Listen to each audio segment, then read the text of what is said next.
Hi, I'm Shelley Ware from Minds and Souls. I wanted to talk a little bit today about something that took me a while to figure out, and I'm still actually learning and figuring out 10 months into my faith journey. How to pray. How do you pray? Where do I begin?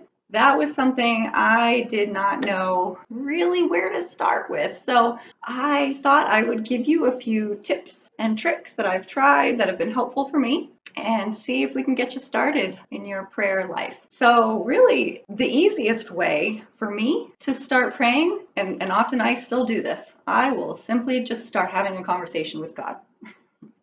It's as simple as that. It doesn't have to be overly complicated. He just wants to hear you. He wants to know that you are acknowledging him there and that you want him in your life. So I will just strike up a conversation. If I'm having a bad day, if I'm having a difficult time with a specific emotion, whether it's loneliness or anger or frustration, then I will definitely go to him and say, Lord, I don't know how to handle this on my own. I'm angry because fill in the blank. I can't seem to get over fill in the blank. I am so frustrated. Why would she say that? Why would he do that? I don't understand. He just wants to hear from you. That's all it takes, is just having a conversation. You can do it in your car while you're driving. You can do it in the shower. That's my favorite spot. My morning shower with God. And what better way to be vulnerable with him? You can do it while taking a walk outside on a beautiful sunny day. You can do it in the middle of your work day. If you just got in a little tiff with a coworker and you need to let off some steam, close your computer for a minute. We're all working from home. 5 minutes isn't gonna, harm anybody. And just say, Lord, I just need you to give me some strength in this moment because so-and-so said this and I just don't know how to respond. The other thing that I have started to do on top of just having that conversation is showing my gratitude to God for everything that he has done in my life. I thank him when I wake up in the morning. I thank him for another day. I thank him for the air in my lungs. I thank him that I can get up at 5 a.m. and exercise every morning because at least I'm moving my body and I am breathing, and sometimes I'm sucking wind, trust me, but at least with all that's happening right now with COVID-19, I am very thankful to be able to breathe, while I'm exercising and being able to move my body in that way. So I'm grateful for everything. I'm grateful for the roof over my head. I am grateful for the solitude that I have right now, that he is giving me to focus on him. I am grateful that my family and my friends are healthy and alive and not sick.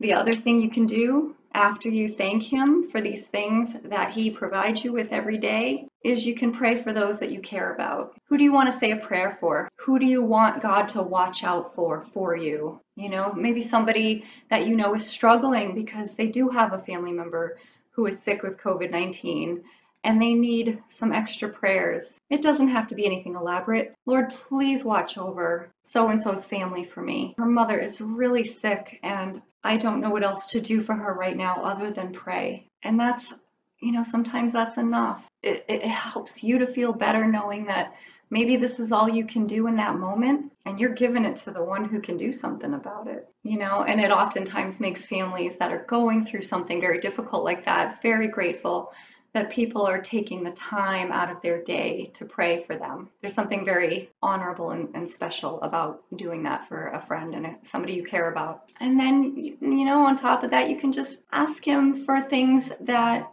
you feel would be helpful to you. I ask God for guidance every day. I ask him to help me to focus on him. Help me to hear his voice. I'm learning how to hear his voice. You can ask him for guidance on how to deal with a certain situation.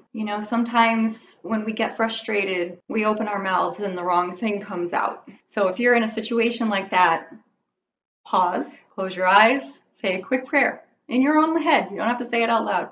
Lord, give me the words. Give me the right words. Or just don't say anything at all in that moment, pray on it later, and then go back and deal with it once you've had time to process it and calm down. You know, ask him for the things that you're dreaming for. Ask him for that soulmate that you're waiting to come your way. Ask him to bring you to the job that he knows is right for you and is going to fill that passion in you. Ask him to take care of your family and to provide for you every day. Ask him for the things that you need. You can ask him for the things that you want. Sometimes God knows what you need, and he may not give you what you think you want. But if you keep an open mind and you say, God, just guide me and direct my path and lead me where I am supposed to be, and you keep that open mind, then the things that he knows that you need will far surpass the things that you think that you want. So those are just a few tips to get you started on your prayer life. They've been helpful to me. Things will develop as you go. You'll get more comfortable praying to yourself. You'll eventually become comfortable praying with others out loud and for others. So that's something that I'm still working on too. So don't be hard on yourself. This is a one step at a time journey. And remember, one step forward is all it takes to get you started in your prayer life. So thank you so much for stopping by. If you found this video helpful, give me a thumbs up. Feel free to comment below, subscribe to the channel, and we'll see you next time.